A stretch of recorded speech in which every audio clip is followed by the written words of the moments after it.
Panahon po ngayon ng construction.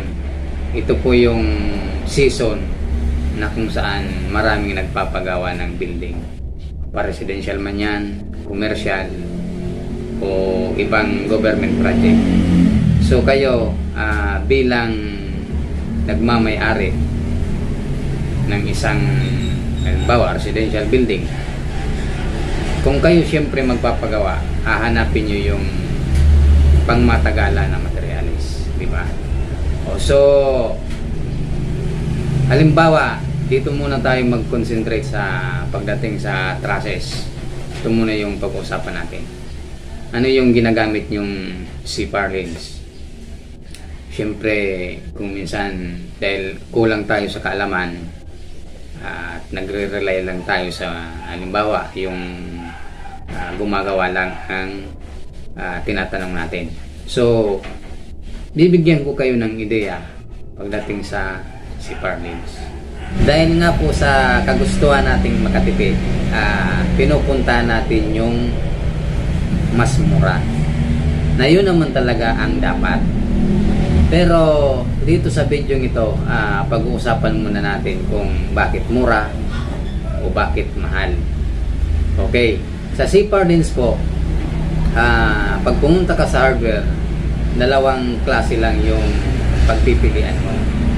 Yung black iron o BI, tsaka galvanized iron o GI.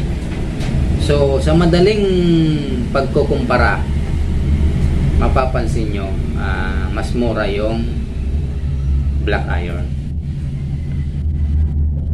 Pero sa pangmatagalan na pagme-maintain yan, kung isipin nyo, dahil gusto nyong tumagal,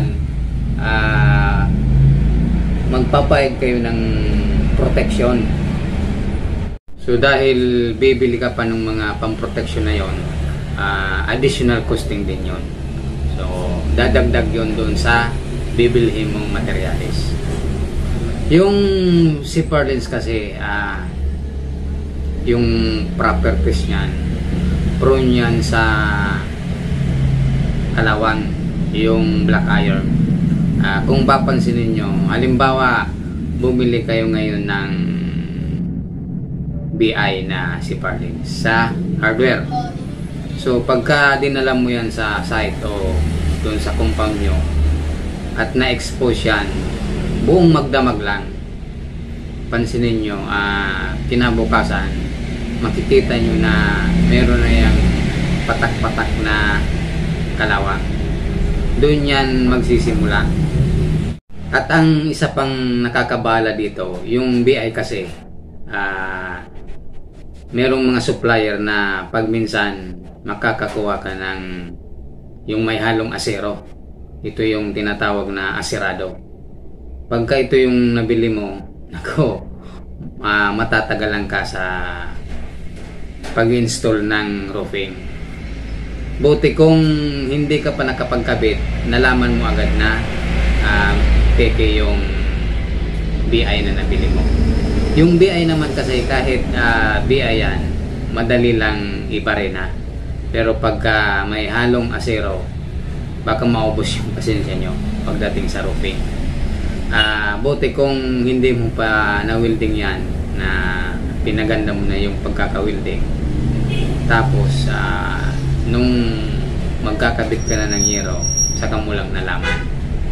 So kaya ganun yung mga pagkakataon na para sa akin, hindi na talaga ako kumukuha ng BI pagdating sa C-purlins. So nire-recommend ko talaga ay yung galvanized iron. Kasi kung minsan napagdaanan ko na yan yung nakontrata natin na sinuplayan ko ng roofing, yung ginamit nilang C-purlins may halong asero.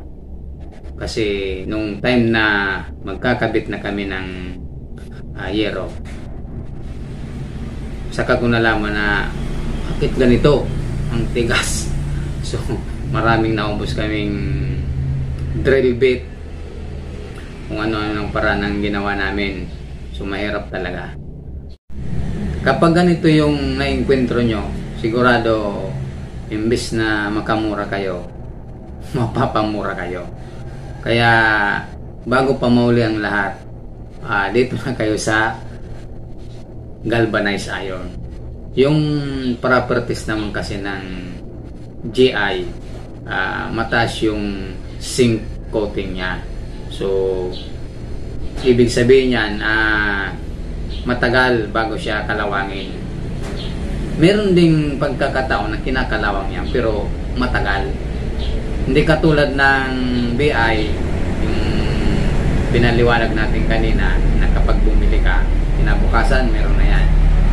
Dito sa GI, kahit subukan nyo, bumili kayo ngayon, bibilad nyo sa araw,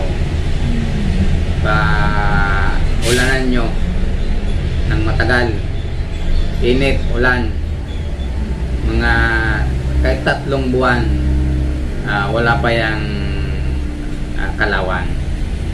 So yung BI, kahit magdamag lang, meron na yan, nag-iiba na yung kulay niyan. So dito sa galvanized iron, yung maintenance mo maliit lang. So yung gagamitin mong primer, kahit doon ka na lang maglagay sa yung tinamaan ng welding. So pero merong mga customer na gusto lagyan din ng yung protection, yung anti-corrosion. So pwede naman yun, pero kahit wala, pwede rin. Siguro naman medyo maliwanag na sa inyo kung ano yung gagamitin nyo. So kung ngayon nagpapagawa kayo ng trusses at gagamit na kayo ng CPR lens, pag-aralan yung mabuti, dahil sa bandang huli kayo pa rin yung boss ng pinapagawa nyo. Kaya nga lang dito sa video natin, mas papaboran ko yung galvanizado.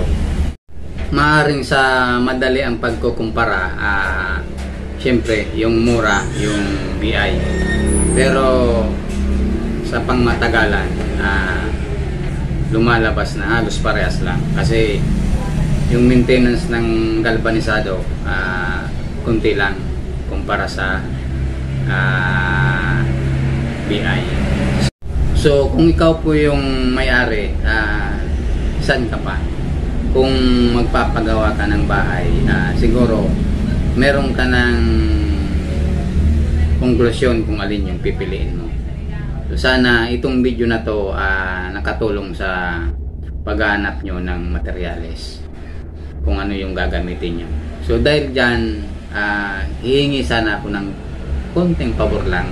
Kahit wala na yung subscription, isang like lang po, okay na yun sa akin. Taos puso po nating tatanggapin yan. Maraming salamat po. Salamat ulit. Mabuhay kayong lahat.